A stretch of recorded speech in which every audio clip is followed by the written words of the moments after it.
This just into the KGVM newsroom. At 8:05 this morning, an 11-year-old girl was kidnapped while walking to the school bus stop. Her father, who witnessed the abduction, was unable to get a license plate number of the vehicle involved. We are searching for a gray, two-tone, two-door sedan. If you have seen a vehicle matching this description, please call 911 immediately. We will have more details on this story as they become available. The date was June 10th, 1991, and these were the words that I had to speak into a microphone in anticipation of the noon newscast. You see, I was a radio broadcaster, and part of my job responsibilities was to read news updates. This was what we call in the business as a dry read. In other words, I was in the middle of a commercial break, about to go live on the air when this paper was handed right before me. I simply had to roll with it. When I did, and went back into music, I had to sit back in my chair thinking, what did I just read? Did I get that right? It seems so unbelievable. I looked it over, and sure enough, I did get it right word for word.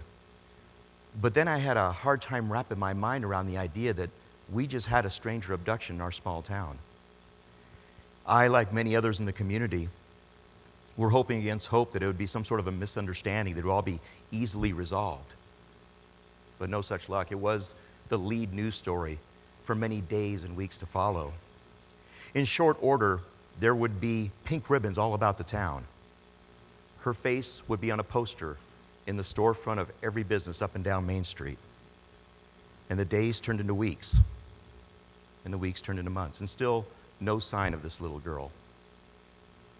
By mid-November, the headlines had all but faded, but it hadn't faded from my mind. I'm up on the ski slopes one day, a chairlift to be exact, when I hear this melody going through my mind with the words, "Soon the tears of joy will rain and we'll fulfill our dreams." I knew what was happening. It was that uncontrollable urge to want to write a song. You see, if you dial this back about 10 years earlier, I was a guitar player in a heavy metal rock band. Yes, a hair band. Back when I had hair. But I resisted this temptation because I no longer write songs for the band no more. That's an old skill set I no longer use. I play other people's songs. I'm a radio DJ. That's what I do, and I'm proud of it. So I got home from skiing that day and simply jotted the words on a piece of paper, left them alone. A few days later, a few more words would appear. After a couple weeks, I've got a verse and a chorus, pretty much the nucleus of a song. So as it persisted, I relented and finally gave in, got pen and paper and got out my acoustic guitar and finally decided to write a song. And it came out pretty good. Now it was mid-December, 6 months after the abduction, and I'm thinking of this family that's about to spend Christmas without their daughter, and I can't even imagine what that must be like. So I thought the proper thing to do would be to reach out, let them know someone cares. Perhaps that might give them a little bit of comfort. So I contacted the mother, who agreed to meet with me at a coffee shop, where I handed her a cassette copy of me singing to my acoustic guitar like Bob Dylan. I'm sure it wasn't pretty. But I gave her a lyric sheet because that was important to me, so she could immediately see the lyrics. And I can tell when she read them, she had a strong emotional connection to those lyrics. And she was sincerely appreciative and grateful, and that made me feel real happy. By the first week of January, I have this other voice going on now in the back of my mind. This one says, "You're not done yet. You need to do more." This time I didn't hesitate. I knew exactly what to do. So I rolled up my shirt sleeves and got to work. I contacted a recording studio, the best one in the area, and I told them that I'd like to record this song for the search effort. How do we go about that? They said, "Larry, we will give you the entire 24-track recording studio with engineers free for the entire day." I said, "Wow, thank you." I next contacted the Top 40 band, great musicians, far better than I can ever be. And I asked them, "How do you feel about playing the instruments on this track? Would that be okay?" And they agreed. I next contacted Terry, the mom, and I explained to her that in the bridge of the song, there's a little instrumental break. I said, "How do you feel about saying a few words to your daughter in the bridge of this song? Maybe read her a poem or something." She thought that was a great idea, and she got right to work. On January 22nd, 1992, we went into the recording studio and we recorded this song, and it came out beautiful. In fact, it came out so good, we decided to hold a press conference the very next day to share it with the world. That was not part of the original plan. We were just really proud of it. To our great relief, the press actually came out and they supported it strongly. The next thing you know, this causes a chain reaction, and we've got citizen volunteers coming out of the woodwork to help us with fundraising, and they're planning church services in our honor, candlelight vigils. We're getting raffle items and silent auction items to raffle off to help fund the search effort. We're selling cassette copies of the produced recording now for $5 a piece, which helps pay for postage. It helps pay for the flyers that are stuffed into the envelopes, because we have stuffed envelopes every week at the public library. Now we have this collaborative effort of all these people coming together at a time where we really needed it most, breathing a second wind into the search effort as we approach the 1-year anniversary date, and it made all of us feel so good. The mechanism that got me to do more, not hesitate, and know exactly what to do came as a direct result of what I learned in my radio broadcast booth. And that's what I'd like to share with you today.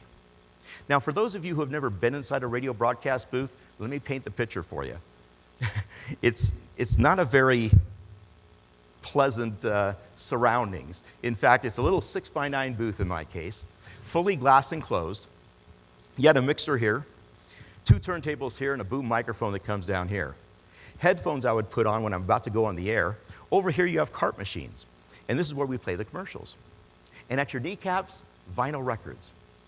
Dozens, if not hundreds, of LPs and 45s stacked deep, even overflowing into the next room. And while all of you are listening to music, what us radio DJs are doing, we're flipping through the records. And we're learning, reading liner notes basically, learning as much as we can about the artists and the recordings, so we can share all that with you on the air. I'm going through the 45 records, 45 RPM records. Those are the 7-inch discs, the vinyl record, which was the biggest selling product in the history of music. And I'm beginning to understand the dichotomy between the A side and the B side of this 45 RPM record. And as I'm looking through it, I'm understanding that there's a purpose behind both sides. Now, we knew the A side was the hit, but what was that B side? Filler? A throwaway? That's what I thought too. I came to understand differently. I came to understand that it had a very unique purpose. And that purpose was to be a lure. To lure you in, create a greater fan experience, and send you shopping to get you to go buy more product. So it worked like this. If you like that B-side just a little bit, you'll say to yourself, I like 2 songs now. Maybe I should go out and buy the full-length album, 10 songs on the album. If you like that, you might buy more albums. If you do that, you might buy concert tickets. You might buy merchandise. You might watch your favorite artist or group on American Bandstand or The Ed Sullivan Show or Soul Train. And of course, advertisers advertise on those shows to make them possible, so perhaps you'll buy some of their products. It's all part of the food chain, and that food chain started with the B-side of the 45 RPM record. Something interesting happened along the way. Along the way, radio DJs, long before myself, started listening to these B-sides off the air in cue and saying, that's a really good song. I think my listeners would enjoy that. I think I have an audience for that. And time again, hundreds of times in fact, they would play these songs, and they became some of the biggest, most defining songs of our generation. I'm going through the 45s one day, and I come across I Will Survive by Gloria Gaynor, the biggest disco hit of all time. And I'm thinking to myself, why is that on the B-side? I turned it over. Ironically, the A-side was called Substitute. I go back further to mid-60s, Unchained Melody by the Righteous Brothers, the biggest ballad in recorded music history. And it's on the B-side. The A-side was called Hung on You. I go back further to 1955 and the song that started the rock and roll revolution, Rock Around the Clock by Bill Haley and the Comets. It stood 8 weeks at #1 on the Billboard charts and is credited as being the song that kicked off rock and roll. And it's on the B-side. The A-side was a little-known song called 13 Women and Only One Man in Town. Great for the man, not so good for the song. It went nowhere. But time and time again, these radio DJs were discovering these hidden gems on the flip sides of the records and taking them to superstardom. Songs like Maggie May, which kicked off the solo career of Rod Stewart, La Bamba, Tequila, hundreds more. And that got me thinking about reinvention. I've got B-sides. I've got things on my back burner that I can bring out occasionally and show off to the world, and that's what I started doing. You see, this whole idea of repurposing and this principle of the B-sides is not just something left in the dark ages. It may have originated in the 20th century, but B-sides are all around us today, especially in music. In the 1980s, when the vinyl record was being phased out, along came the compact disc. It's by no mistake they called it a CD single. That was to capitalize on the marketing strategy that worked so well with the 45 RPM single, to get you to buy the bigger product, the album. In the 1980s, we had music videos. We still have them today. Music videos is a great B-side, but this time the B-side lure comes in the form of a visual lure. Now you can see your favorite artist or group act out things, follow a storyline. You can see them in concert, get to know their fashions and their personalities. A great visual lure. Today's modern side B-side are remixes. Young people know remixes very well. And what we've learned about remixes is directly attributable to the principles of the B-side record. So when Bruno Mars or Britney Spears comes out with a new song, there might be 10 different remixes of it. There might be an indie remix, a techno remix, a hip-hop remix, all meant to grab that demographic and bring them in and introduce them to the music of Bruno Mars and Britney Spears. Concerts. We love going to concerts. In the old days, we would buy a concert ticket and hope for the best seat possible, right? Not no more. They B-sided it with the VIP experience. So now you can pay a higher premium, sit in the first 10 rows and maybe get a signed program. Pay a little bit more money, sit in the first 5 rows, and maybe go backstage and meet your favorite artist or group. We couldn't do that years ago. And I love what the rock group Kiss has done. Now you can get the actual guitar that Paul Stanley smashes on stage, and you'll go backstage where he'll sign it, and he'll personally hand it to you in pieces. Suitable for framing. It's yours to keep. It's a beautiful thing. So throughout the 1990s and 2000s, I would B-side everything around me, just like that recording project. I would B-side things from my community, from the radio station, in my own private business, and I'd be known as the guy that's always into something, always has a project going. And people would often say to me, Larry, you're always up to something. What are you doing this time? I say, oh, I'm just B-siding something. And they'd say, what's that? That's just radio jargon, never mind. I use it as a personal self-improvement mechanism, and I shared it with nobody. It was my little secret. But that all changed when I began to understand the power behind the principle. And that date came on August 26th, 2009. I'm in my office one day. Television set was on, but the volume was down. And I'm at my computer station when, out of the corner of my eye, I see a familiar face. I see that girl who was kidnapped in 1991. Now, she's been on TV before, usually around the anniversary of her abduction, or a Where Are They Now segment, sometimes a false lead or a false hope. That happened a lot. But this was different. This said, breaking news. So I reached for my remote and I turned it up. And to my surprise, they had finally found her. But they didn't find her body. They found her alive. Alive after 18 years. Whew. I got a phone call a couple days later from Terry, her mom, who I haven't spoken to in like 15 years. She said, can you believe it? It's a miracle. I said, yeah, that's definitely a miracle. And we shared a lot of joy and laughter and reminisced. Greatest phone call ever. But through it all, she was thanking me for writing a song that helped keep hope alive in her heart for 18 years. And the echo of those words, soon the tears of joy will rain and we'll fulfill our dreams. That little girl was J.C. Lee Dugard. Now, you might remember her story. She was held captive in the backyard of a home in Antioch, California for 18 years. She bore 2 children with her abductor and has since been living a life of freedom.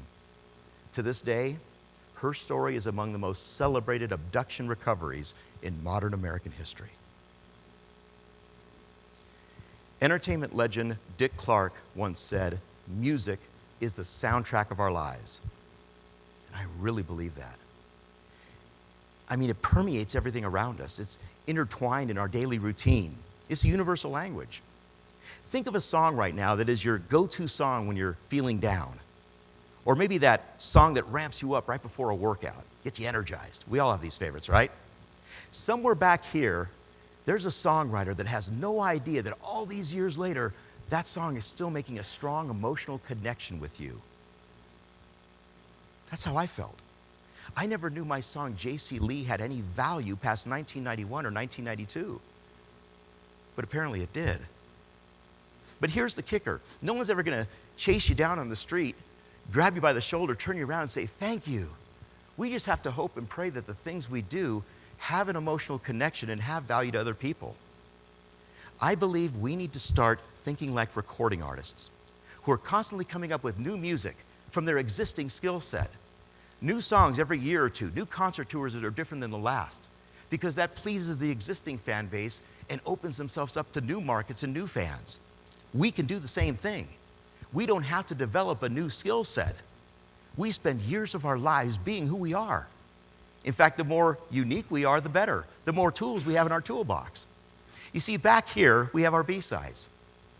We have thoughts, ideas, passions, hobbies, skills, and talents. And all we got to do is bring them out every once in a while. Take them out of the cellophane, polish them up, put them on the turntable, flip them over, polish them again, and take them out for a spin. It's reinvention. My songwriting lay dormant for 10 years, but when I needed it, it was there. And we've got all the B-sides we need to pull from.